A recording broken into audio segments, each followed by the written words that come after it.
Et vous allez pouvoir écouter une experte, une championne du judo et la présentatrice d'Europe 1 Sport aussi le mardi, le mercredi et le jeudi.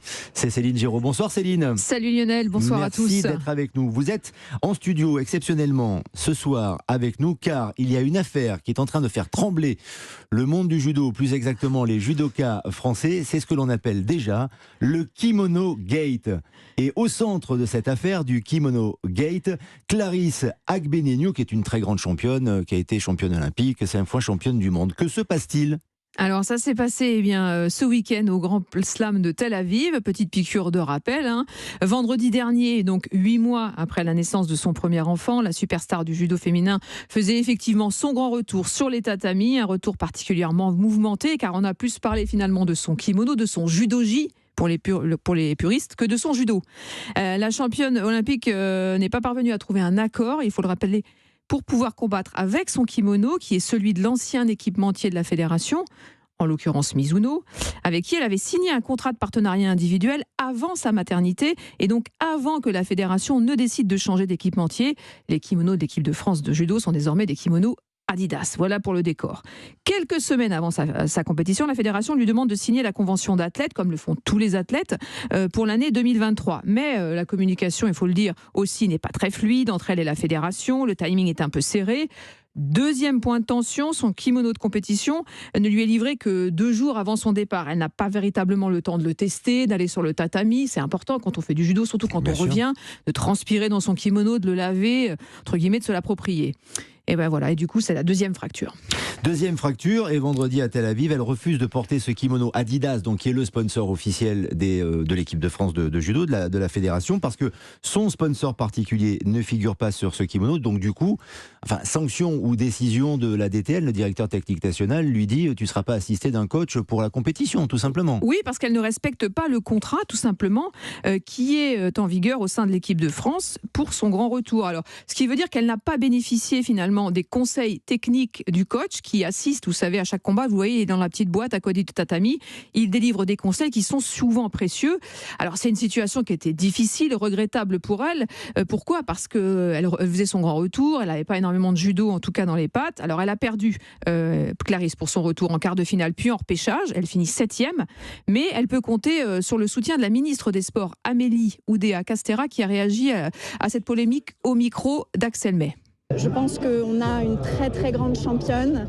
Je pense qu'on a aussi une très belle fédération de judo. Il faut absolument renouer le dialogue, vraiment. Écoutez, en tout cas, elle sait, Clarisse, qu'elle peut compter sur mon soutien. J'ai aussi pu échanger avec Stéphane Nomis.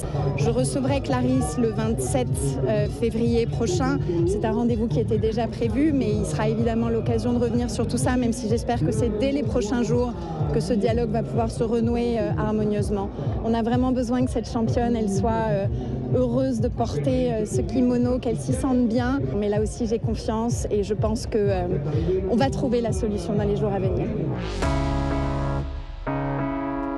En attendant, Clarisse, vous l'avez compris, ne compte pas en rester là. Elle a le soutien de la Fédération internationale. Elle va tenter de trouver un accord ou un compromis avec l'aide d'un médiateur. Des précisions malgré tout. Il faut savoir que chaque année, généralement dans les 2 premiers mois de l'année, les athlètes signent une convention avec leur fédération. C'est finalement une obligation pour toutes les fédérations qui sont sous la délégation du ministère des Sports, qui versent pour mémoire à chacune de ces fédérations une somme conséquente pour le haut niveau. La fédération de judo ne déroge donc pas à la règle. Je précise aussi que le budget du haut niveau pour le judo est en grande partie financé par la fédération elle-même, et des sommes qui sont allouées par le ministère sont versées directement aux athlètes. Des chiffres, justement. Le budget de la fédération aujourd'hui, c'est 6 millions d'euros, dont 2 millions d'euros de fonds propres. Il faut savoir également que le haut niveau, c'est 1,7 million, et c'est une des rares fédérations dont les budgets sont exactement équivalents pour les hommes et pour les femmes. 850 000 euros en l'occurrence. Et un budget généré notamment pour le haut niveau par les partenariats et notamment l'équipementier. Je précise que c'est Frédéric Jossinet en plus qui elle est garant de cette équité, de cette sérénité au sein du collectif, qui s'est battu justement pour cette parité. Alors la convention en question, elle établit des règles et des devoirs entre les deux parties, c'est-à-dire la planification des compétitions, le suivi médical, la formation professionnelle, mais aussi le droit à l'image et l'équipementier. Clarisse avait signé cette convention en 2021 quand elle a été championne olympique à Tokyo. À l'époque, c'était Mizuno le partenaire, et après, elle a signé un contrat individuel qui a continué. En 2022, elle était en congé maternité, donc elle n'a pas signé de convention de façon mécanique. Et pour 2023, à ce jour, 95% des athlètes de l'équipe de France ont signé cette convention. Il n'y a pas d'urgence, généralement c'est signé dans les premières semaines de l'année. La fédération et son président Stéphane Nomis souhaitent évidemment renouer le dialogue sereinement. Écoutez Frédérique Jossinet pour quelques précisions intéressantes, qui est vice-présidente en charge du haut niveau et de la performance. Oui, aujourd'hui la situation est compliquée. J'ai envie de vous dire même que la situation finalement elle est intenable. Elle est intenable aussi pour la fédération, et je pense qu'elle doit en effet cesser dans les plus brefs délais. Et qu'aujourd'hui, je sens que ce qui est en train de se passer, ça peut avoir un impact, et pas positif, sur l'ensemble du collectif féminin et masculin, mais encore plus évidemment féminin. Si on dit qu'on donne à Clarisse un accompagnement qui correspond quasiment à un tiers du budget du haut niveau féminin, dedans il y a des stages spécifiques, une voiture mise à disposition de Clarisse. On a les surclassements en business pour accompagner Clarisse avec la petite fille sur ses déplacements, des frais de garde, des intervenants spécifiques à la performance et au retour au plus haut niveau, etc., etc. Elle a un statut, c'est vrai, tu vois, on reconnaît qu'elle a un statut. On va la mettre dans les meilleures dispositions psychologiques pour qu'elle engage aussi une grosse préparation en vue des championnats du monde. On la sélectionne direct. Mais regarde ce qui s'est passé aujourd'hui. On voit qu'elle n'est pas au niveau encore. Alors, il reste quelques semaines, voire même, il reste, on va dire, 2 mois. On sait qu'elle doit faire des efforts, qu'elle doit retravailler, qu'elle doit retrouver son niveau. Mais est-ce que tu ne crois pas qu'avec tous les résultats qu'il y a eu aujourd'hui en équipe de France, sur le Grand Chelem de Paris, sur le Grand Chelem de ce week-end à Tel Aviv, d'autres ne méritent pas aussi une place en équipe de France? C'est une marque de respect, cette sélection. Personne n'en a parlé. Ce que je peux vous dire aujourd'hui, c'est qu'en effet, il faut qu'on se remette autour de la table, qu'il y a une convention qui doit être signée, qu'on doit trouver des accords, en effet, avec toutes les parties. Le kimono de l'équipe de France, encore une fois, c'est le maillot de l'équipe de France, c'est la représentation de la France dans toutes les compétitions. Et à partir de là, on a un partenaire aujourd'hui qui est Adidas. Point. Bon, ces clarifications étaient essentielles, nécessaires pour remettre un peu l'église au milieu du village, aussi pour comprendre les efforts qui sont faits par la fédération, et aussi cette situation qui est regrettable pour une championne comme Clarisse, qui mérite évidemment un accompagnement sur mesure, et c'est ce que fait la fédération. Il y a juste ce point de tension sur l'équipementier. Alors lundi prochain, Clarisse va donc rencontrer la ministre des Sports, une rencontre qui était prévue au préalable, mais il est sûr que ce sujet sera sur la table. Et alors d'ici là, on l'espère, repris ces échanges avec la fédération, en espérant que ce bras de fer puisse trouver une issue avant les championnats du monde qui sont à Doha, je le rappelle, du 7 au 14 mai prochain. Bien sûr, parce que Céline Géraud, Clarisse Agbenienou est prête à porter cette affaire devant les tribunaux, si j'en juge par ses déclarations, absolument, notamment sur les réseaux sociaux. Elle s'en est pris également à David Douillet, ancien champion olympique, grand champion de judo, s'il en est, bien sûr, qui a émis quelques critiques à son endroit, qui résument un petit peu d'ailleurs ce que vient de dire Frédérique Jossinet.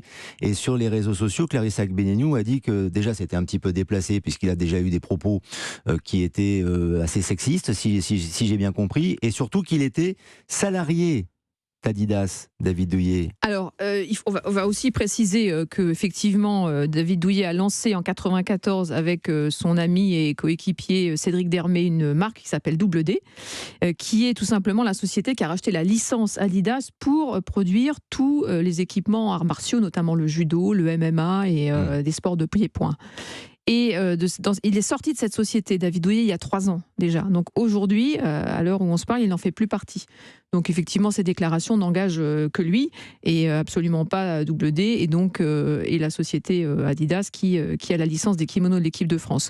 Après, effectivement, il prend position pour la fédération en disant qu'il y a un engagement, que Clarisse, effectivement, a pu, grâce à la fédération, progresser, se construire, mais qu'aujourd'hui, elle devrait être redevable et respecter les règles.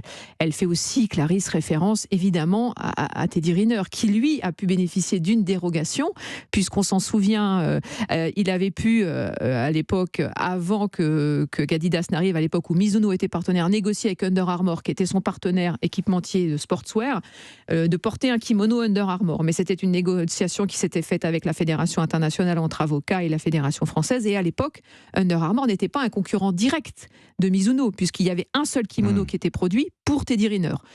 Le cas s'est reproduit aux Jeux Olympiques, juste avant les Jeux de Tokyo, puisque Teddy est monté sur le tatami avec un kimono. La licence c'est Fight Art, mais c'est un kimono avec un R comme Rainer. C'est sa marque. C'est sa marque. Et là aussi, c'est une toute petite franchise qui ne vient absolument pas concurrencer ni Adidas, ni Mizuno, ni le marché du kimono, puisque c'est des kimonos qui ont été produits à 10 exemplaires.